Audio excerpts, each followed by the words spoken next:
Hello, lovely people. This time I want to make an introduction in English for my YouTube channel. I have a YouTube channel in Dutch because I am born Dutch, living in France. But I have more reactions from English people that they like to have my talks in English too, and that they like to be part of the meditation too in English. So my English is not perfect, but I will try to be as perfect as possible. I like to introduce you to myself. I am a Dutch woman living in France since 2004, 2005. And I have lived here and worked in the same time here and in the Netherlands and in Belgium. I also lived in Belgium, and because I like to be this an introduction for the meditation, I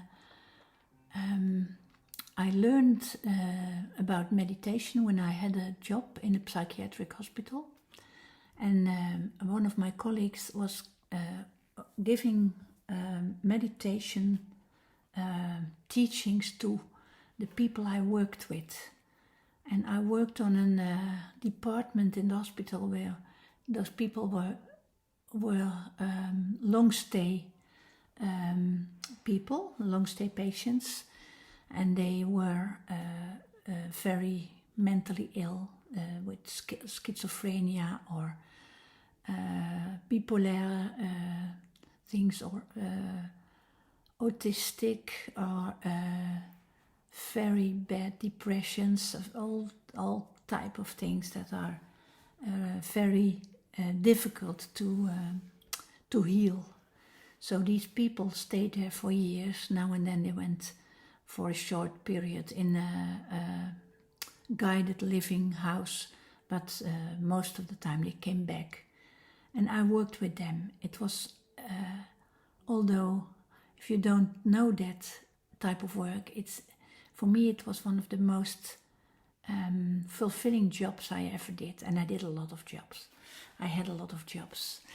Well, I learned to meditate because I saw what meditation did with them. They became more relaxed, they became more focused, they received more harmony in their body. So I thought, I like to learn that too. And that's now, I think it was 1990, so it's more than 30 years ago. And well, I learned, she gave a course for the people who were working in the hospital, and we did a few months each week, one evening, and I participated all the time. And after that, there was a weekend, and the meditation she taught was a Vipassana meditation. Well, Vipassana meditation is in fact the mother of all meditations. It's the oldest way of meditation, and it started in India. And there was a guy who was still teaching that. And you can find beautiful movies on the internet from the effect of meditation in the jails, in the big jails of Jaipur and other big cities, where they have jails for people who have, well, they really committed terrible things, and they have jails where there are more than 10,000 people. It's like a city, it's like a town. And the crimes are going on in that type of jails. But when they started to offer the people there the possibility to meditate, a lot changed. People changed. Well, and that's what my experience is too. I learned a lot in meditation, and meditation, in fact, it is meant to find the silence in yourself, but also to find the entrance in your heart. And that is why my meditation is focused on to find the entrance in your heart and to go into your heart and to heal all the wounds, the traumas you have from your childhood or later periods in your life, or from previous lives, because we all share deep wounds, mostly hidden in ourselves. And this time, this very, very special, intense time, is meant to heal everything what is inside of you. And well, I learned to meditate, and I did test. I went a few weekends, and I worked full time, and I meditated every morning, 30 minutes before I went to my job, and it was really very important for me to have a nice and calm start of my working day after I meditate. I had a meditation at home.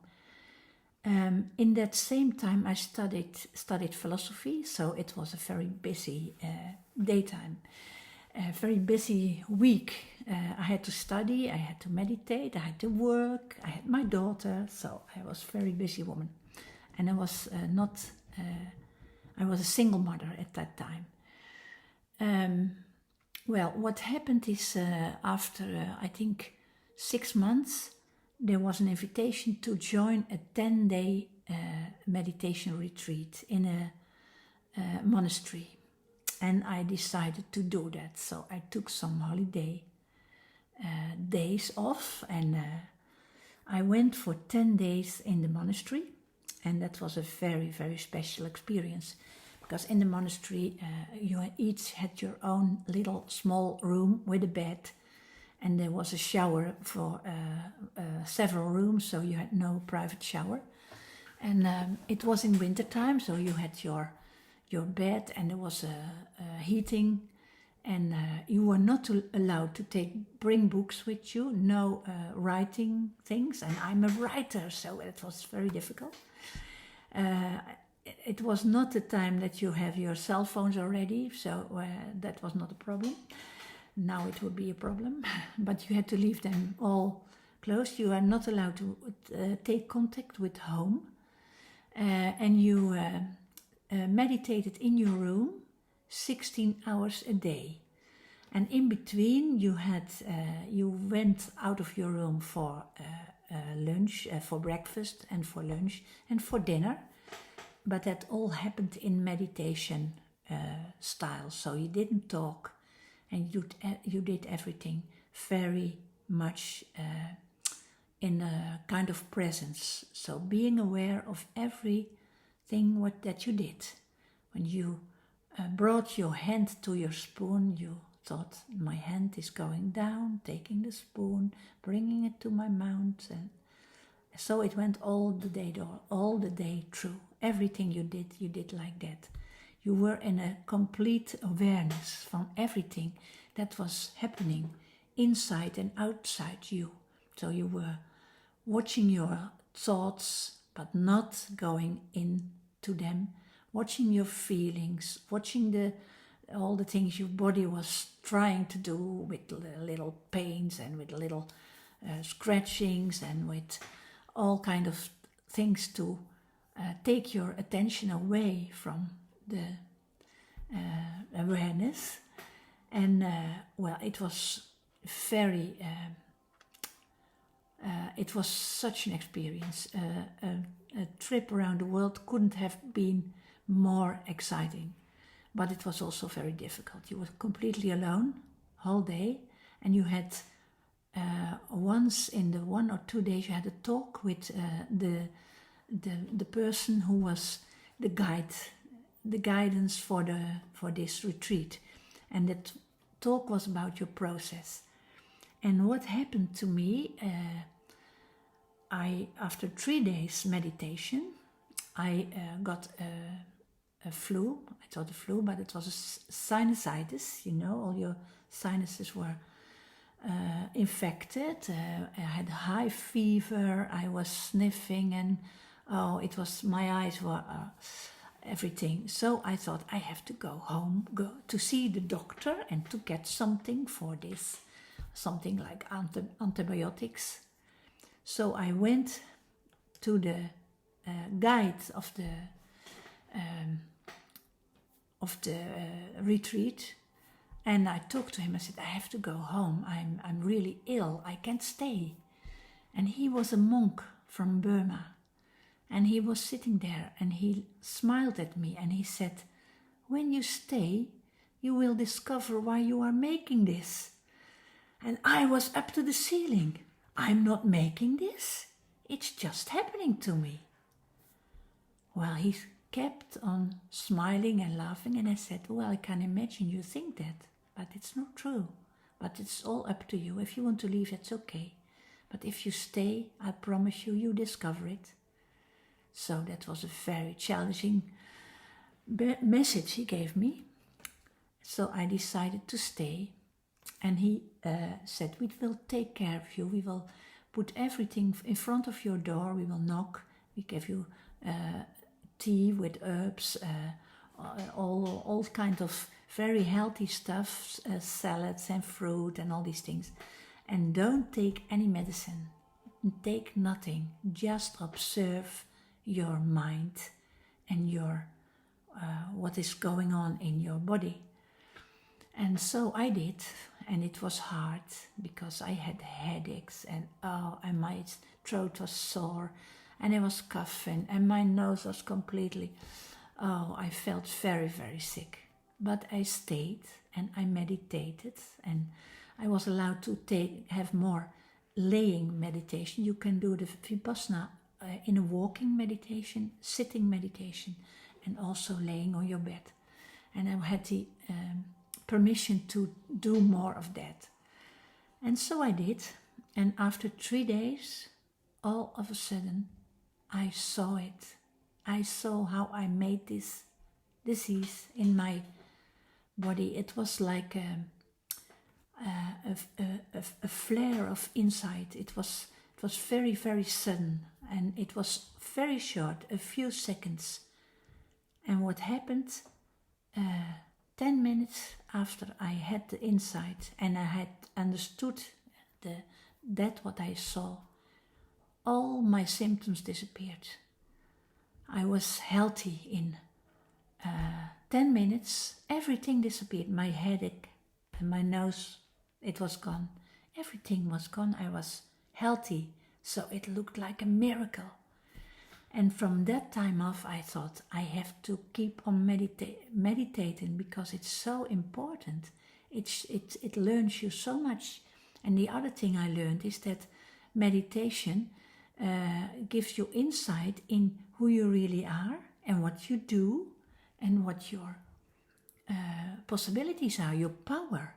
You have a healing power in yourself. I never thought of that. I was used, before that moment, I was used when I had something with my body or anything. I went to my doctor and I got a prescription and I got the medicine and I took it and the symptoms disappeared. But in fact, the disease didn't, because I made it myself. And since I know that, I've never been ill again. Never. I've never been taken whatever pharmaceutical medicines. I only take some natural things. And my health is incredible. And since that time I gave meditation lessons, courses. I work a lot with that, and but what took a long time for me is I couldn't enter my heart. So a lot of things worked perfectly, but I could not enter my heart. And I read all these beautiful messages in those books. You go in your heart and you heal all the things there, and then you are enlightened. Well, it didn't work that way with me. I tried and I tried and I tried, and nothing helped, nothing worked. But I kept on doing my meditation almost every day. And I had nice experiences, but not in my heart. And I think it was 2011 or 2012, when I got my first experience. No, I think it was even later, 2013. First experience that I almost had forgotten. I was no longer trying. I thought, okay, it's not for me. Everybody can come into his heart, but it's not for me. I'm not allowed to go there. So I thought maybe I'm not good enough. I'm not spiritual enough. I'm not okay. It's my fault, I thought. So I had to let it go. And then, all of a sudden, completely unexpected, on one evening I was meditating, and we meditated in a group. Since 2009 I live permanently in France, and when I think after 1 year I started a group for meditation. Each Sunday evening we meditated with a group, and after a few months the group were 25-30 people. They were not there all the time, but most of the time we meditated together with a group of between 10 and 20 people, and it was magical. Meditating together is so powerful. And so one evening, all of a sudden, I was in a place. It was very real, it was beautiful. It was a very big lake, and on the other side of the lake was a beautiful white house with a big stair and beautiful windows, and it looked a magnifique house. But I couldn't go there because I had to swim over the lake. It was very, very big and very deep, and I stood there and I watched, and then I saw a bench on the other side of the lake, and on that bench there was a lady sitting on the bench, and she was completely made of glass. That's how it looked. She was very fragile and she was made of glass. So I stood there and I tried to put my legs in the water, but it was very cold and dirty and yucky. I didn't dare. So next day the same place appeared in the meditation, and I didn't dare again. And the third time I stood there, and on the other side on the bench there was my old friend, my old neighborhood friend, where I played with her when we were kids, and she was sitting there and she said, "Go ahead, it's easy, you can do it." And so I did. I went into the water and I swam, and the water became more warm, and it became prettier and nice, and it was nice to be in the water, and it was very calm and it was soothing. And so I passed the whole lake, and on the other side the transparent woman said, "You did it." And then she came into me. She was a part of me. So it was very surprising. And then I walked to the big white house with the beautiful stairs, and I went up to the stairs and I knocked on the door, and the door opened, and there was a waitress, with a little bonnet, and she said, "Hello, there you are." And I thought, there you are. I don't know you, you don't know me. But she invited me into the house, so I entered the house. It's a beautiful house, beautiful inside, beautiful furniture, beautiful colors, a very, very nice atmosphere. And then she invited me to take a place on the couch, and I did. And I was seated, and then she said, "Do you want something to drink?" And I said, "Oh yes, I would like to have a cappuccino." And then she went to the kitchen, and another waitress came out of the kitchen, and she said, "Well, I will bring you the cappuccino." And I thought, wow, this is crazy. And then I received the cappuccino, and it was so delicious. The best cappuccino I ever had in my life. And I was sitting there and I was looking around and I thought, it's impossible, whose house is this? So they were looking at me, they're standing there, two waitresses. And I said, whose house is this? And then they said, it's your house. And I said, no, that's impossible. At that time, when this happened, I was without a home. I was a house waitress. I was looking for houses from other people when they were on holiday. So I had no house of myself at that moment. So for me, it was impossible. I said, it's impossible. I have no house. And certainly I don't have people working for me. And they laughed and they laughed. And then they said, this is the house you built in all your lives, during all your lives, in your heart. And we are your guardian angels. And the one who was in the kitchen, she's called Lila, and the other one is Violet. And so they are my angel. I was completely surprised. And they said, you can come in this house whenever you want. You can ask us everything. We will help you. We will give you the answers. We will teach you. We will give you all the information you're looking for. So that was a very beautiful experience. That was my first experience entering my heart. And since then, I have been there so many times, hundreds of times. And I had the most beautiful experiences. I healed all the broken parts of myself, of my childhood. My childhood wasn't easy, but I healed everything. And I made peace with all the people in my life, although it was not possible to make peace with them in the 3-day reality. It was possible to do that in my heart, to let the love flow between our souls. I had meeting with their souls, and in all those times there are a lot of houses in my heart. It's a complete world. There are lakes, there are mountains, the sea is there, the dunes, the woods, everything is there. And all the people who had ever contact with me and were closed in my heart, I have a house in my heart, so I can visit them. And then I have meetings with their souls and beautiful conversations, because every soul is beautiful. Although a person may not be a nice person in his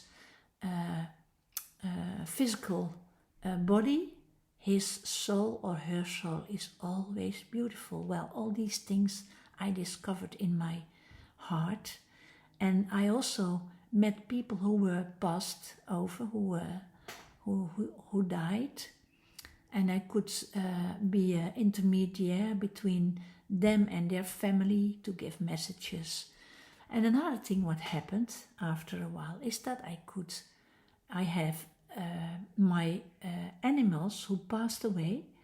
2 of them are in my heart. They are all in my heart, but 2 of them are my guides. One in particular is my guide. He's a red cat, and he died on the 21st of December in 2012. And he's my guide for animal cases. So I can, when an animal is lost, I can ask him to bring me to the animal.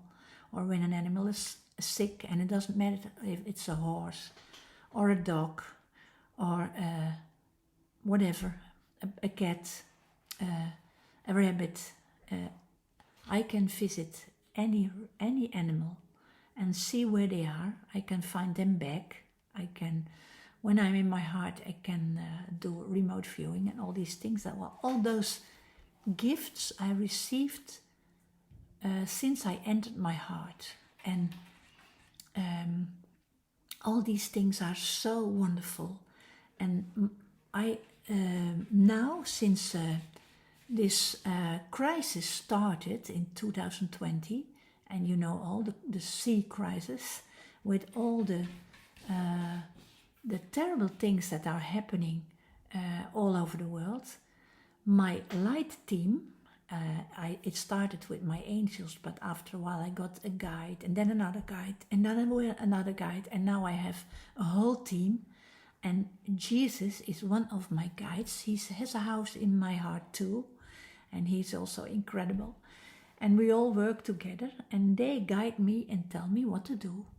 And they told me I have to start the healing circles. And I started them 2 months ago in Dutch. And what I do is guided meditations to give you all the possibility to enter your heart, but also talks about all type of issues that are very hot at the moment. You know, how you deal with all the dilemmas you meet when you are choosing not to be part of the people who take this, for example.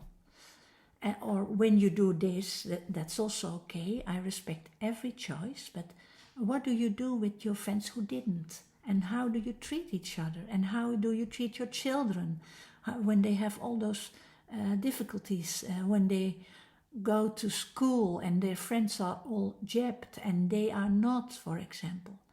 Well, I have made talks about all these issues, and I like to do that in English too. And what you may do, you may ask me questions, but I don't do healing sessions because I want to learn you all, that you all have the same capabilities as I have. You all can heal yourself, and I am here to teach you, to help you to find your own tools, to discover your own power, because we are very, very powerful people. We all are clairvoyant. We all can use our intuition to feel what's really true. We all can use all those capabilities I discovered since I can enter my heart, like talking with your animals, healing them when they are ill, finding why they are ill, because it's a lot of times it's a mirror for you. Your animals are not in your life just for your pleasure. They are also there to teach you a lesson. I have also made some talks about animals, and I would like to do that also in English. And I hope you enjoy this. And when you have certain questions, you may ask them. I will give you answers, and but I do not heal you. I do not go after your lost animals. I help you to do that yourself. I help you to develop your capabilities, because each of us is equal.